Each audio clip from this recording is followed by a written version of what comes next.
Je vous souhaite encore à toutes et à tous les bienvenus au refuge Cité de Vie. Amen. En tout cas, shalom, shalom à chacun de nous.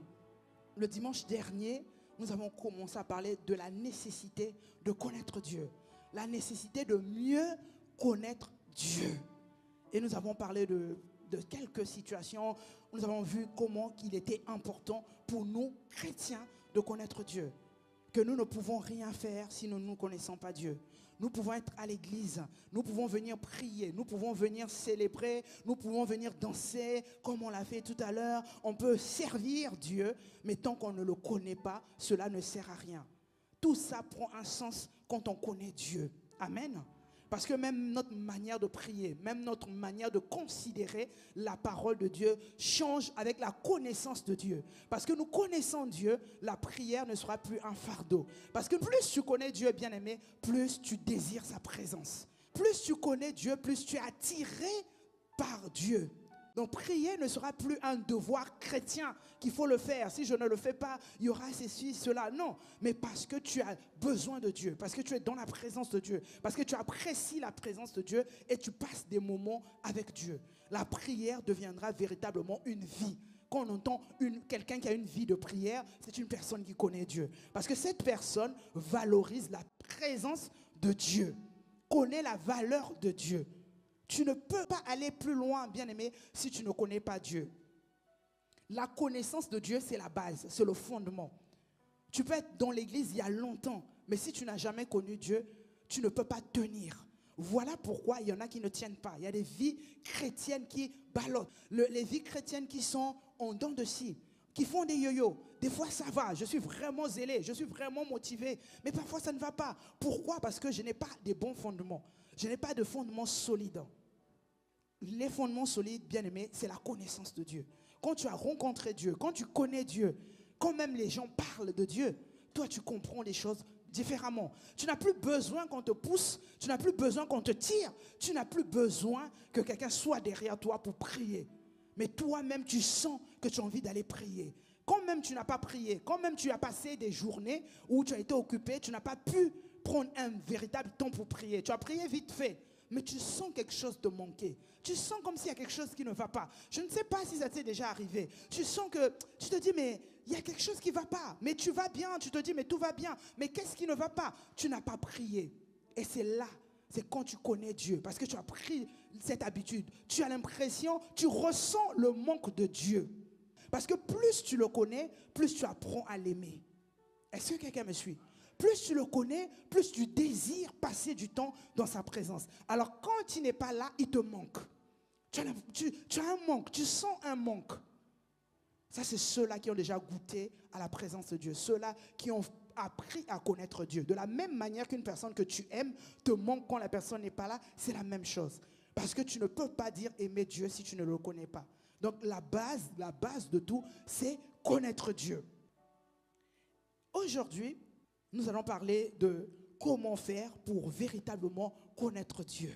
Oui, parce que nous avons compris que c'est avantageux de connaître Dieu. Nous avons compris les bienfaits de la connaissance de Dieu. Maintenant, il y a quelqu'un qui peut se dire, mais oui, c'est vrai, tu nous dis que Dieu est papa, mais le Père qui est Dieu, c'est une information, mais comment je fais pour pouvoir le connaître? Parce que tu peux avoir un père, on peut te présenter ton père, mais il faut encore prendre le temps de le connaître. Si tu n'as pas eu du temps avec lui, si tu n'as pas eu des moments, si tu n'as pas passé du temps, si tu n'as pas grandi avec lui, il vous faudra prendre du temps pour faire connaissance. Donc le fait d'être informé que Dieu c'est ton Père ne signifie pas que tu le connais déjà. Il faut maintenant chercher à le connaître. C'est vrai, oui, Dieu est Père. Gloire à Dieu. Dieu a fait de moi son enfant, il est mon Père. Mais est-ce que c'est pour autant que je connais le Père qu'il est? Avant même de commencer à voir comment connaître Dieu, nous allons prendre Osée 4, verset 6. Mon peuple est détruit parce qu'il lui manque la connaissance. Puisque tu as rejeté la connaissance, je te rejetterai et tu seras dépouillé de mon sacerdoce. Puisque tu as oublié la loi de ton Dieu, j'oublierai aussi tes enfants. Mon peuple est détruit parce qu'il lui manque de connaissance. Ici, on parle de la connaissance. La connaissance, c'est la parole de Dieu.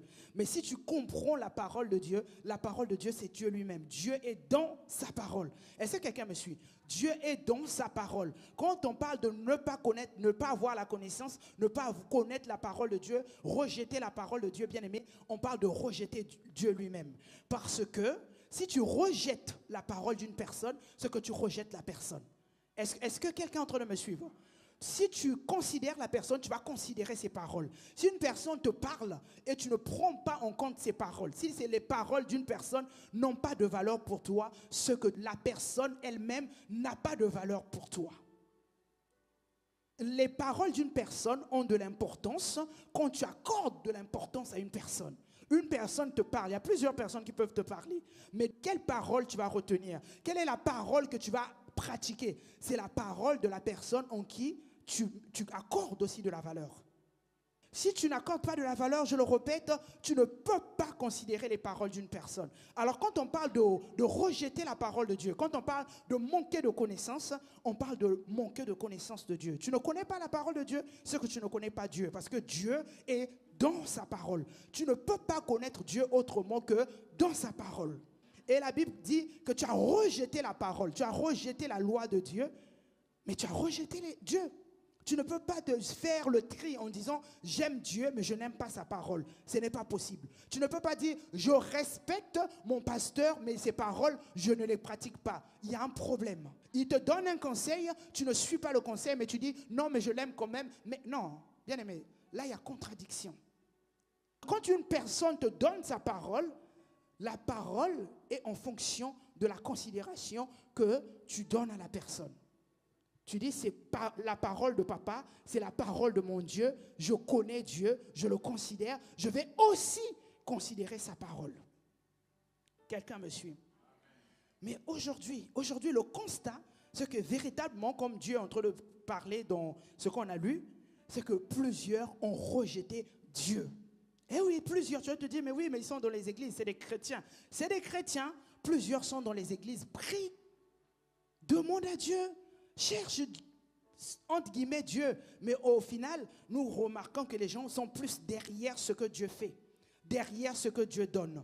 Je veux ce que Dieu va me donner. Et c'est pourquoi la mouvance, aujourd'hui, c'est quoi? Les bénédictions. Je veux le Dieu qui guérit, que Dieu me guérisse, que Dieu me bénisse. Je recherche les richesses, je recherche la gloire, je recherche l'onction, je recherche la puissance. Aujourd'hui, notre génération d'aujourd'hui, des chrétiens, recherche plus ce que Dieu fait, le bien que Dieu peut faire dans un cœur, dans une vie, dans une famille. Mais Dieu lui-même, on ne le cherche plus. Chercher ce que Dieu fait là, c'est ce qu'on dit, je cherche la main de Dieu. Tu veux la main de Dieu, que la main de Dieu agisse. Oh oui, j'ai vu le doigt de Dieu, c'est l'expression qu'on entend. Mais tu veux le doigt de Dieu, tu veux la main de Dieu, mais est-ce que tu veux lui-même Dieu? Là, c'est compliqué. Bien, mais tu ne peux pas vouloir ce qu'il donne si tu ne le cherches pas lui-même. On entend souvent qu'il y a des abus. Ou non, il y a des hommes de Dieu qui abusent des fidèles. Il y a ceci, il y a cela. Bien aimé, si tout cela arrive, c'est par manque de connaissance de Dieu. Quand je préparais cet enseignement, je me suis assis, j'ai compris en fait que le manque de connaissance est avec celui qui abuse et celui qui est abusé. Parce que toi, dans ton âme et conscience, si tu connais Dieu, tu ne peux pas profiter de ton statut, entre guillemets, d'homme de Dieu pour abuser des fidèles. Parce que c'est comme si tu te mets en porte-à-faux avec Dieu. Tu cherches des problèmes avec Dieu. Il y a quelqu'un qui disait même qu'avant, le Dieu qui fouettait direct là, il allait fouetter plusieurs. Parce que les gens ont comme l'impression que Dieu ne fouette plus. Dieu fouette, bien aimé. Il le fait encore. C'est parce qu'on ne comprend pas, on n'arrive pas à discerner certaines choses. Il y a des malédictions, il y a des situations, il y a des problèmes qui arrivent parce qu'on a fait quoi? On a tristé Dieu. On a fait quelque chose qui a fait mal à Dieu. On peut dire, ce n'est pas Dieu qui va te punir, mais c'est parce que tu as enfreint une loi et tu récoltes les conséquences. On ne se moque pas de Dieu. Ce qu'un homme aura semé, il le moissonnera. C'est ce que la Bible dit. On ne se moque pas de Dieu. Alors la personne qui se dit, je suis pasteur, je suis prophète, je suis apôtre, je ne sais qui, je vais abuser de quelqu'un, d'un chrétien, ne connaît pas Dieu. Il y a un problème de connaissance. Ce n'est pas le statut qui emmène une personne à connaître Dieu. Ce n'est pas parce que la personne a un titre. Ce n'est pas parce que la personne a une expérience dans le fonctionnement des églises que cette personne connaît Dieu. Parce que si, dès le départ, en tant que chrétien, tu n'as jamais rencontré Dieu, tu ne l'as jamais connu, ce n'est pas parce que tu deviendras pasteur ou tu auras un titre que les choses vont changer. Il faut bien que la base soit là. Il faut que dès le commencement, que tu aies rencontré Dieu, que tu aies connu Dieu. Mais sinon, tu peux évoluer dans le même sens en servant, en faisant les choses par tes compétences. Tu peux être qualifié quelque part. Parce que les hommes, eux, ils regardent à ce que tu fais. Mais Dieu, il regarde au cœur. Amen. Et les personnes aujourd'hui qui dénoncent les abus, je me dis, toi aussi chrétien, si tu as été abusé, c'est que tu as un manque de connaissance de Dieu. Amen. Parce que quelqu'un viendra me dire, Dieu a dit, fais ceci. Attends, je connais Dieu, je connais sa parole. Plus tu connais Dieu, plus tu vas connaître sa volonté. Même si tu ne connais pas toute la Bible, mais à force de bien connaître Dieu, tu sauras ce qui est plaît à Dieu et ce qui ne plaît pas à Dieu. Alors qui que ce soit qui va te présenter quelque chose, qui va te faire une proposition, tu as ce discernement en disant, ça ne vient pas de Dieu. Quelqu'un une fois m'avait dit, j'ai entendu une voix, c'est la voix qui m'a dit, j'ai dit, tu as peut-être entendu une voix, mais ce n'est pas la voix de Dieu. Pourquoi? Parce que je connais la pensée de Dieu. Je sais ce qui vient de Dieu et ce qui ne vient pas de Dieu. Bien aimé, ce qui vient de Dieu ne peut pas contredire la parole de Dieu parce que Dieu est dans sa parole. On ne peut pas te demander, qui que ce soit, te demander de faire, d'accomplir quelque chose en disant « Ah, Dieu m'a dit ». Non, Dieu t'a dit quoi? Mais Dieu qui t'a dit cela a déjà parlé. Il a parlé dans sa parole. Ce que tu me demandes est en contradiction avec ce que Dieu a déjà dit. Mais le manque de connaissance fait qu'on prend tout, on avale tout. Même pour ta propre destinée, même pour ta propre vie, on peut même te dévier parce que tu n'as pas appris à connaître Dieu. Parce que tu n'as pas besoin d'être prophète pour entendre la voix de Dieu. Tu n'as pas besoin d'avoir des titres compliqués, grands, avant de connaître la volonté de Dieu. La pensée de Dieu, tu la connais dans sa présence parce que tu connais Dieu. Bien aimé, pour les personnes qui ont vécu avec leurs parents, ton père ou ta mère, tu sais quand quelqu'un vient te voir pour te dire, parler de la part de ton père ou de ta mère. On est tous d'accord avec ça. Si je viens te voir, je dis, je viens de la part de ta mère m'a dit ceci, ta mère m'a dit cela. Je saurai si ça vient de ma mère ou pas, et vice-versa. Si c'est mon père, c'est la même chose. Quelqu'un m'appellera en disant, oh, je viens de la part de ton père m'a dit de te dire, je regarderai la personne, je dis, ça ne peut pas venir de mon père, c'est pas possible. Si ça ne vient pas de mon père. Parce que je connais mon père. Comme on dit, je le connais par cœur. C'est le mot qu'on utilise. Quand tu connais une personne, tu connais la personne. Tu sais ce qui peut sortir de cette personne et ce qui ne peut pas sortir de cette personne. Alors quand ça monte, quand quelqu'un te le dit, même si la personne vient au nom de Dieu, m'a dit, tu sauras stopper la personne en disant, mon Dieu ne parle pas comme ça. Ça ne vient pas de Dieu. Ce n'est pas la pensée de Dieu. Et ça, on l'a vu avec les disciples, avec l'apôtre Paul, quand il y avait cette femme qui était possédée, l'esprit de Python. Mais elle parlait, ces hommes sont vraiment les serviteurs de Dieu, écoutez-les. Mais l'apôtre Paul a dit, esprit de Python. Et pourtant, ce qu'elle disait, ce qu'elle sortait, ça paraissait correct. Mais l'apôtre Paul, connaissant Dieu, sachant ce qui se passait, a déjà discerné ce qui était derrière. Il n'a pas vu juste la femme qui est en train de parler, mais il a vu, il a dit non. Avec quelle motivation elle est en train de le dire? Ça ne vient pas de l'esprit de Dieu, mais ça vient d'elle-même, de cet esprit en elle qu'il veut la pousser à quoi? Emmener ses serviteurs de Dieu, peut-être dans l'orgueil ou dans quoi que ce soit. Mais dans tous les cas, il a su stopper. Bien aimé, tu ne pourras pas stopper les abus, tu ne pourras pas stopper les « on m'a dit »,« Dieu m'a dit » si tu ne connais pas Dieu. Voilà pourquoi aujourd'hui, la mouvance, c'est, il y en a qui sont ici, tu es ici en France, mais tu as un prophète en Afrique, tu as un prophète quelque part, tu l'appelles, oui, quel homme de Dieu, qu'est-ce que Dieu a dit? Bien aimé, je ne suis pas contre les prophètes, c'est très bien, le ministère prophétique, mais il y a un problème, c'est que si c'est à la demande, si c'est toi qui dois aller consulter, c'est comme si tu consultais un féticheur, il y a un problème. Est-ce que quelqu'un me suit? Ou sinon, toi, tu te dis, moi, Dieu ne peut pas me parler. Si je veux entendre mon Père, il faut que quelqu'un me parle de lui. Il y a un problème. Il y a un problème, bien aimé. Ceux qui ont un problème de connaissance, repart à la connaissance en disant, mais moi aussi, je veux que Dieu me parle. Pourquoi je vais appeler quelqu'un? Il y a un problème de connaissance. C'est qu'il y a quelque chose qui a été faussé.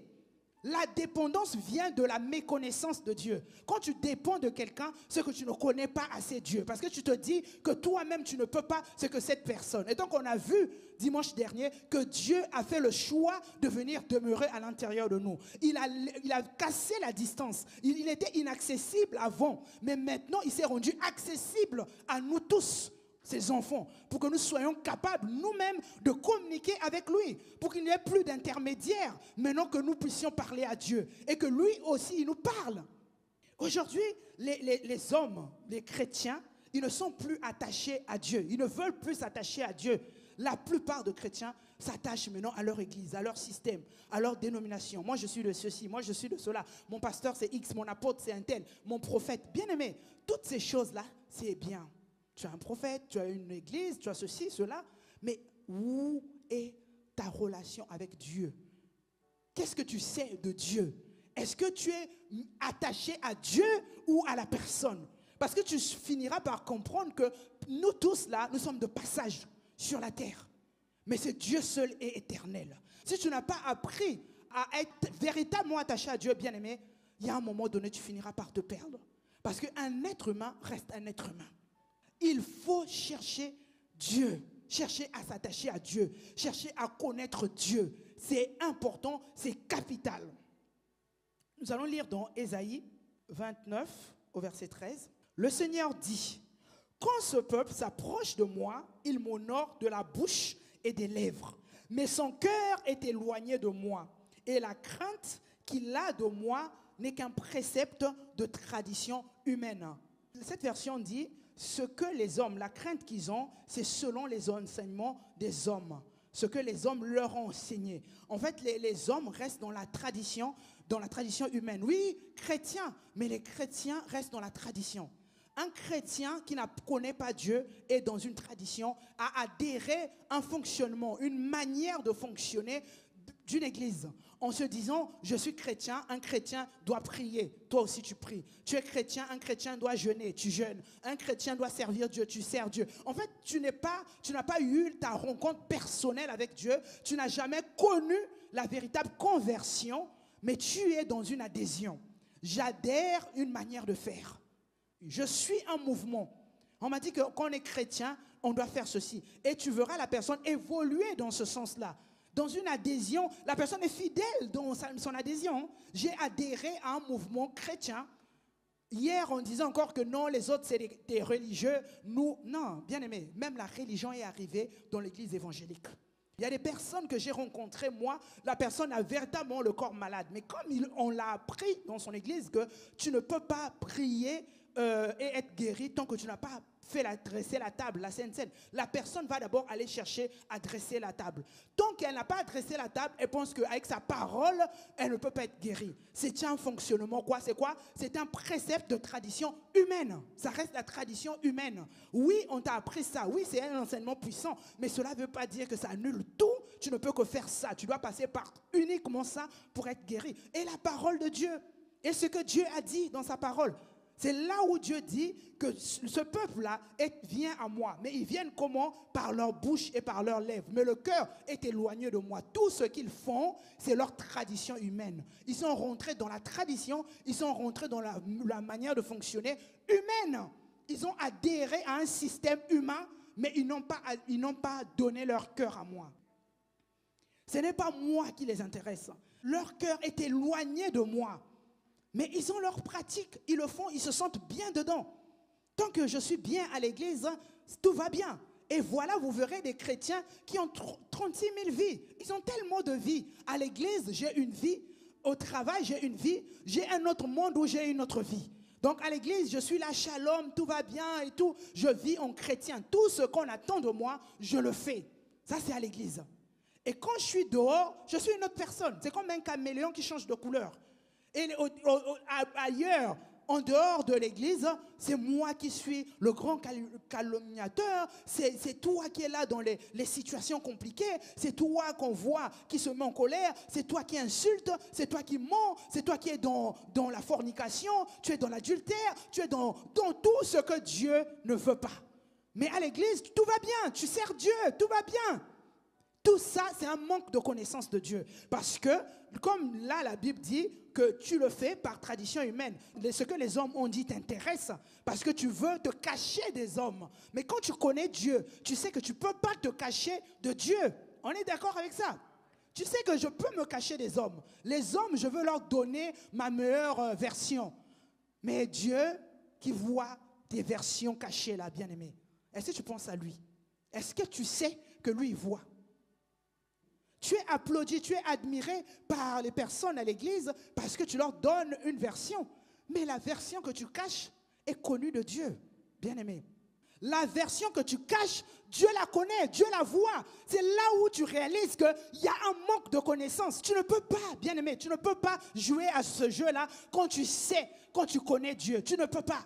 Parce que toi-même, quand tu t'assois, tu ne peux même pas avoir le courage de faire certaines choses. Parce que tu te dis, Dieu voit, Dieu sait, Dieu me voit. Je peux me cacher des pasteurs, je peux me cacher de mes frères, de mes bien-aimés. Mais Dieu me voit dans le secret. Dieu voit ce que je fais. Avec Dieu, tout est visible. Avec Dieu, tout est là. C'est transparent. Je ne peux pas me cacher de lui. Ça, c'est une personne qui connaît Dieu, bien-aimé. C'est une personne qui connaît Dieu. C'est ça, le début de toute chose. La crainte de Dieu vient avec la connaissance de Dieu. Tu ne peux pas craindre Dieu si tu ne l'as jamais connu, bien-aimé.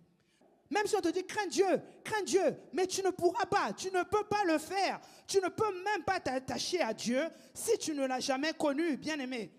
On va te dire, oui, il faut aimer Dieu pour arrêter ce que tu fais. Bien-aimé, tu vas aimer Dieu que tu ne connais pas? Tu ne peux pas l'aimer, je suis désolé. Tu ne peux pas l'aimer. Attache-toi à Dieu, c'est des mots qu'on entend, mais toi, tu n'arrives pas à le faire. Bien-aimé, je voulais rassurer une personne. Si tel est ton cas, si tu passes encore par là, rassure-toi que ce n'est pas trop tard. Dieu est bon. Si Dieu te parle comme ça aujourd'hui, ce qu'il a besoin que tu apprennes à le connaître. C'est avec la connaissance de Dieu que toutes ces choses vont s'arrêter. Amen.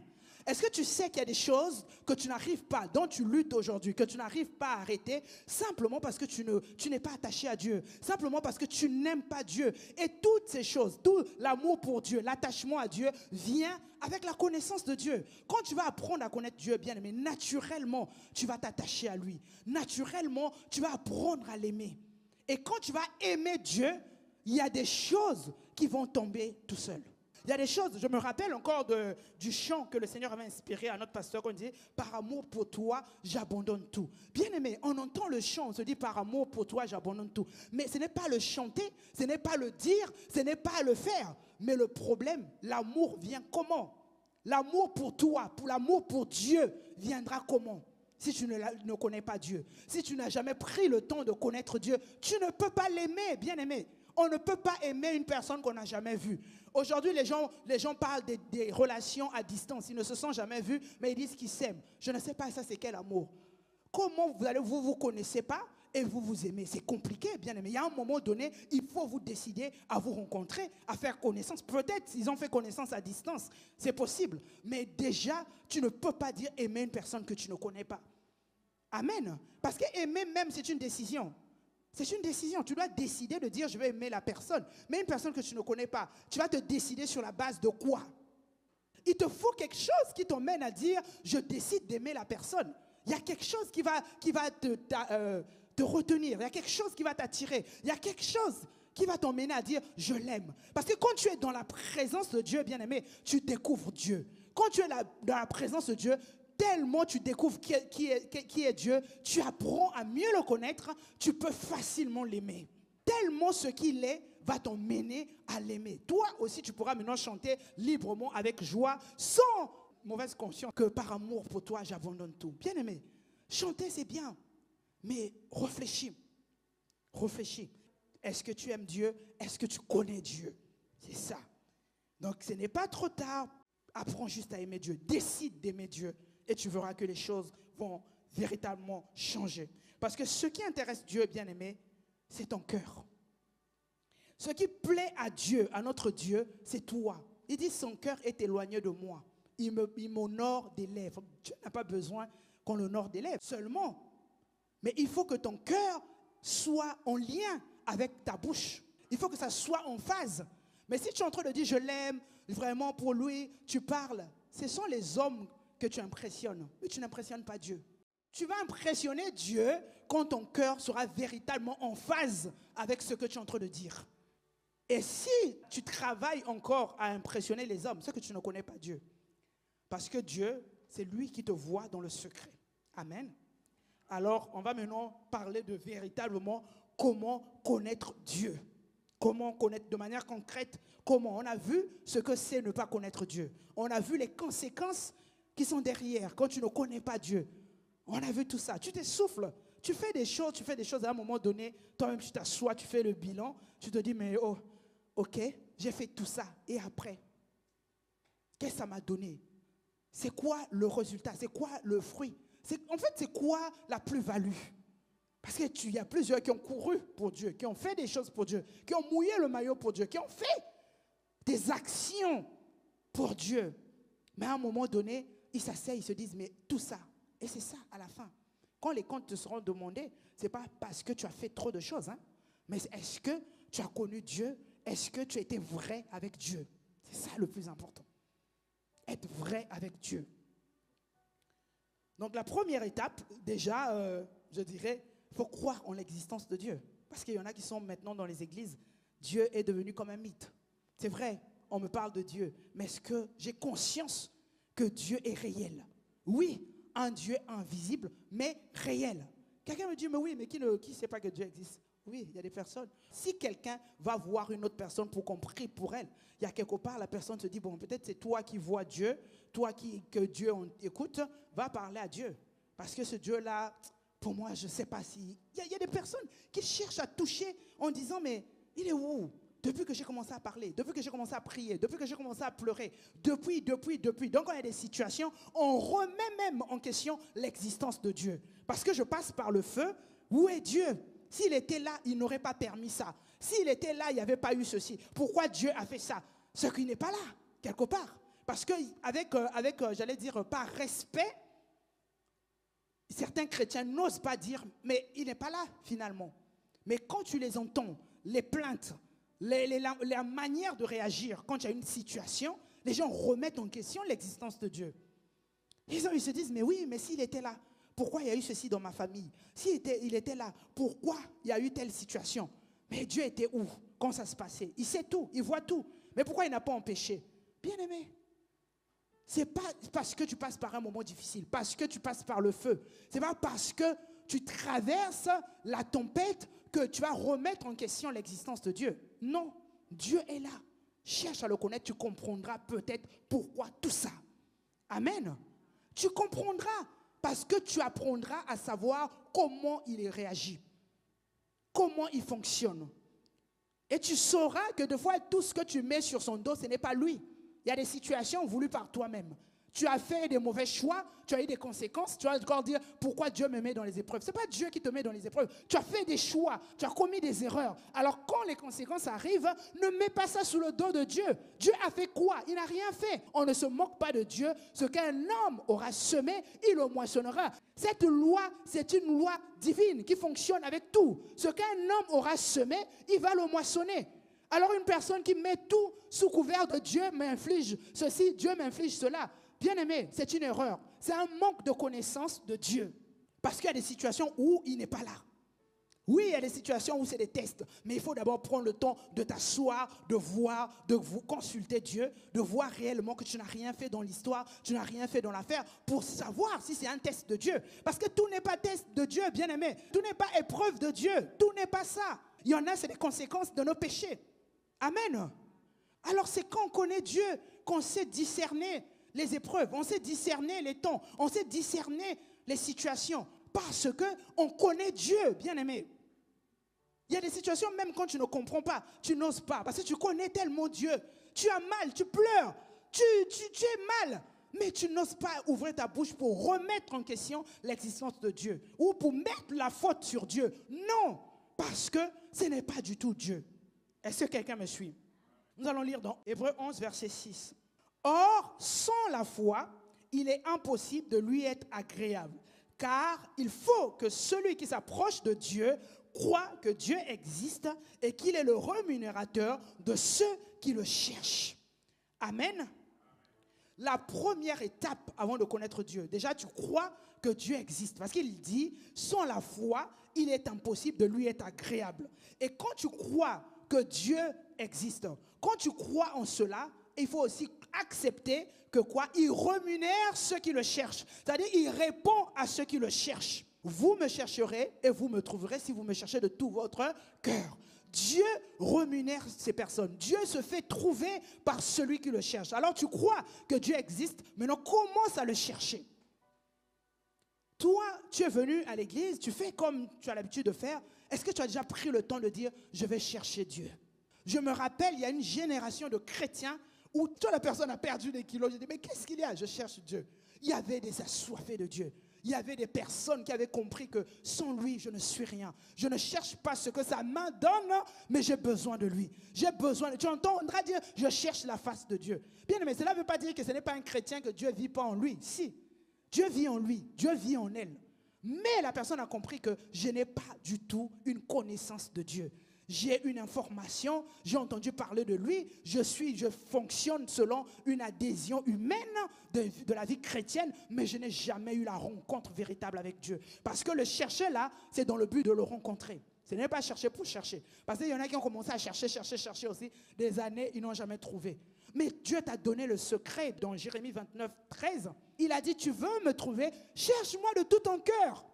Cherche-moi de tout ton cœur. Il dit, je me ferai trouver. Mais à une condition, tu dois me chercher de tout ton cœur. Tu dois chercher Dieu de tout ton cœur. Bien-aimé, tu sais chercher quelque chose de tout ton cœur, tu le sais. Il y a des situations, il y a ce que tu as obtenu parce que tu as cherché de tout ton cœur. Chacun de nous peut s'asseoir en disant, quand je voulais ce diplôme de tout mon cœur, je veillais pour préparer mes cours. Je veillais pour réviser. Je me souviens, nous, quand on préparait le bac, nous, on faisait des nuits blanches. Parce que tellement, on était derrière nous en disant, le bac là, on doit l'avoir, mais avec mention. Que je dis souvent à mes enfants, ce n'est pas parce que vous êtes naturellement intelligents. C'est bien l'intelligence. Mais il ne faut pas chercher à être des moyens. Il faut toujours être comment? Des bons, des meilleurs. Parce que ce que le monde retient, c'est les meilleurs. Alors quand tu veux cette mention de tout ton cœur, bien-aimé, tu sais que tu as une intelligence, par la grâce de Dieu, Dieu t'a donné l'intelligence, tu peux te débrouiller. Mais tu veux aller plus loin. Tu veux le meilleur. Alors tu payes le prix. Tu payes le prix. Nous, on disait nuit blanche. Je me souviens encore, il y avait des jeunes garçons dans mon pays d'origine. Ils ne se coiffaient même plus. Tellement tu les vois, on appelait ça, ils sont carrément maquillés parce qu'ils préparent l'examen. Mais tu sens qu'ils sont à la quête. Ils cherchent tellement à avoir ce diplôme qu'ils mettent tous les moyens en place. Ils n'ont même plus le temps de se faire, entre guillemets, beau, d'aller se faire coiffer. Quand tu les vois, c'est après l'examen qu'ils vont aller se faire coiffer. C'est après qu'ils vont se faire beau. Parce qu'ils étaient tellement concentrés. Ils se disaient, on le veut. Pour rien au monde, je veux passer à côté. Bien aimé, c'est quelqu'un qui cherche de tout son cœur. Est-ce que tu vois? Pose la question à un homme qui a cherché une femme de tout son cœur. L'homme te dira, il y a un prix à payer. Il y a tout. Peut-être au début, la femme ne voulait même pas. Il a fait des kilomètres et des kilomètres. Il a fait des appels et des appels. Il a fait des courriers. Ça n'a pas fonctionné. Mais comme il y tenait, il voulait le faire de tout son cœur. Il a mis tous les moyens. Il a payé le prix qu'il fallait pour l'avoir. Est-ce que quelqu'un me suit? Aujourd'hui, on dit que les femmes aussi font la même chose. Gloire à Dieu. Mais en tout cas, l'exemple que j'ai vu des hommes qui voulaient vraiment gagner une femme. Mais ils ont mis tout le paquet. De tout leur cœur. Mais quand on te parle de Dieu, tu dis, bon, chercher Dieu de son cœur, c'est quoi? C'est ça. C'est véritablement être engagé, de décider de rencontrer Dieu. Il y a une décision derrière. Tu décides, tu dis maintenant, je vais prier, non pas comme je priais avant. Je vais méditer la parole, non pas comme je méditais avant. Mais maintenant, là, quand je vais dans la présence de Dieu, quand je vais prier, c'est dans le but de le rencontrer. Je ne vais plus aller faire comme on m'a dit. Ce n'est plus un devoir chrétien. Ce n'est pas parce que je suis chrétien que je dois prier. Mais quand je rentre dans ma chambre, là, quand il dit, tu fermes la porte de ta chambre et tu pries le Père qui est là dans le lieu secret. Bien aimé, je vais dans le lieu secret, je suis en train de soupirer en disant, je veux te rencontrer. Je veux te rencontrer. De tout mon cœur, je veux te rencontrer. Bien aimé, ce n'est plus, non, je médite la parole. On m'a dit un verset, ça suffit. Non, bien aimé, tu es là en disant, Père, révèle-toi à moi. Je veux te rencontrer. En fait, tu es en train de méditer, mais tu as un soupir, tu as un désir. Bien-aimé, ce n'est plus comme avant. Ce n'est plus, non, c'est une formalité. On doit le faire, c'est un devoir. Je suis chrétien, tous les matins, je me lève, je prie, je médite ta parole. Non, bien-aimé, ce n'est plus ça. C'est je vais avec une quête, je vais avec une soif de lui. Je vais parce que je veux le rencontrer. J'ai un but, j'ai un objectif, bien-aimé. Tu as besoin de connaître Dieu, mais pour cela passe par le rencontrer d'abord. Tu ne peux pas aimer une personne que tu n'as jamais rencontrée. Tu ne peux pas aimer Dieu sans l'avoir rencontré. Tu dois rencontrer Dieu, bien-aimé. Tu dois le rencontrer. Tu as besoin de le rencontrer afin de pouvoir mieux l'aimer, de mieux le servir, mieux prier, avoir une vie chrétienne qui tienne la route, bien-aimé. Est-ce que quelqu'un me suit? Non, il y a des situations où tu es là, tu dis, Seigneur, je te veux, je te désire. Bien-aimé, il a dit lui-même, il n'est pas un homme pour mentir. S'il te dit que tu peux le trouver en le cherchant de tout ton cœur, cherche-le de tout ton cœur, bien-aimé. Cherche-le. Qu'est-ce que tu as déjà obtenu parce que tu as cherché de tout ton cœur? Ceux qui ont cherché du travail de tout leur cœur, ils savent. Tu as cherché le travail de tout ton cœur. Matin, midi, soir, ils sont dans les annonces. Ils refont leur CV. Ils font ceci. Ils mettent à jour. Ils font cela. Tous les jours, ils se lèvent. À l'époque où il n'y avait même pas Internet, il y en a qui ont fait des kilomètres et des kilomètres pour aller déposer les CV, pour aller faire ceci, pour aller faire cela. Aujourd'hui, oui, il y a encore la facilité. Tu envoies, j'ai envoyé la candidature. Non, bien aimé, il y a des personnes qui ont fait des kilomètres et des kilomètres parce qu'ils tenaient à ce travail. Donc, ils ont cherché de tout leur cœur. Ils ont mis les moyens, bien aimé. Tu dois payer le prix afin de rencontrer Dieu. Tu dois payer ce prix-là. Ce n'est pas en restant sur ton canapé, ce n'est pas en restant là, oui, j'ai prié. Non, bien aimé, il y a des moments où tu dois arrêter avec ça en te disant, je veux Dieu, je veux rencontrer Dieu. C'est bien tout ce que tu fais, mais va au-delà de ça. Va au-delà de ça. Tu n'es pas fatigué avec une vie où on te parle de Dieu, mais toi-même, tu ne l'as jamais rencontré. Il y en a qui font des témoignages, Dieu m'a dit, tu te dis, et là, Dieu leur parle même comment? Hein? Maintenant Dieu est là. Mais oui, Dieu m'a dit, oui. Parce que la personne a entendu Dieu lui parler. La personne sait discerner la voix de Dieu. Tu ne peux pas le faire, tu ne l'as jamais rencontré si tu ne le connais pas, bien aimé. Les témoignages que tu entends, ce n'est pas du pipeau, c'est la vérité. Il y a des personnes qui entendent Dieu leur parler, bien aimé. Il y en a qui entendent la voix de Dieu. Il y en a, Dieu parle tantôt d'une manière, tantôt d'une autre. Mais Dieu parle, bien aimé. Mais pour pouvoir entendre Dieu, tu as besoin de le rencontrer. Maintenant, change ta manière d'aller prier. Quand tu vas prier, là, dis, j'ai un objectif. Je dois rencontrer Dieu. Non, non, non, je ne suis pas venu juste pour venir comme ça. Je suis venu le rencontrer. Je suis venu le trouver. Je ne veux pas être les gens qui cherchent des chercheurs qui ne trouvent pas. Non, je veux chercher pour trouver. Amen. Je veux le chercher afin de le rencontrer. Il y a une soif, bien-aimé. Il y a un désir. Il y a une quête. Il faut un prix. Tu dois payer le prix, bien-aimé. Payer le prix, ça vaut la peine. Paye le prix et rencontre Dieu. Paye le prix pour connaître Dieu, bien-aimé. Parce que ça te coûte plus cher la méconnaissance de Dieu que payer le prix pour le rencontrer. Est-ce que quelqu'un me suit? Si on doit comparer entre le prix que tu payes parce que tu le cherches et ce que ça te coûte parce que tu ne le connais pas, bien aimé, vaut mieux payer le prix pour le rencontrer, vaut mieux payer le prix pour le connaître. Même le monde dit, l'ignorance est un danger. Donc si tu es enfant de Dieu, si tu es chrétien, bien aimé, non. Ne te contente pas de prier, de jeûner, de servir un Dieu que tu ne connais pas. Bien aimé, ça ne t'emmènera nulle part. Tu vas te fatiguer, tu vas t'essouffler en fonctionnant comme ça. Apprends à t'asseoir en disant, Seigneur, tu as dit que tu te fais trouver par celui qui te cherche de tout son cœur. Je suis là, je te veux, je te désire. On va lire dans Psaume 42, au chef des chantres, cantique des fils de Koéré. Comme une biche soupire après des courants d'eau, ainsi mon âme soupire après toi, ô Dieu. Mon âme a soif de Dieu vivant. Quand irai-je et paraîtrai-je devant la face de Dieu? Bien aimé, la Bible dit, comme une biche soupire auprès, des courants d'eau. Ainsi, mon âme soupire après toi, ô Dieu.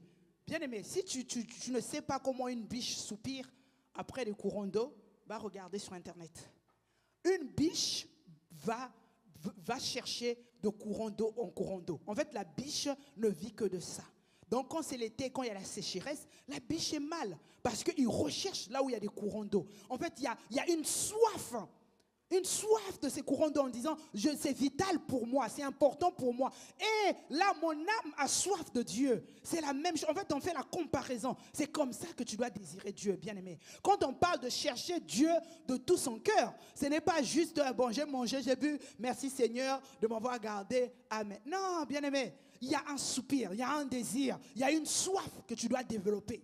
À l'intérieur de toi, va puiser ce désir-là, avec cette parole que tu entends, en disant, non, je ne veux pas être la personne qui ne connaît pas Dieu. Je veux le connaître. Et c'est là, quand tu rentres dans la présence de Dieu, tu dis, j'ai soif de toi, Seigneur. Je désire ta présence. Je te veux. Comme une biche soupire auprès des courants d'eau.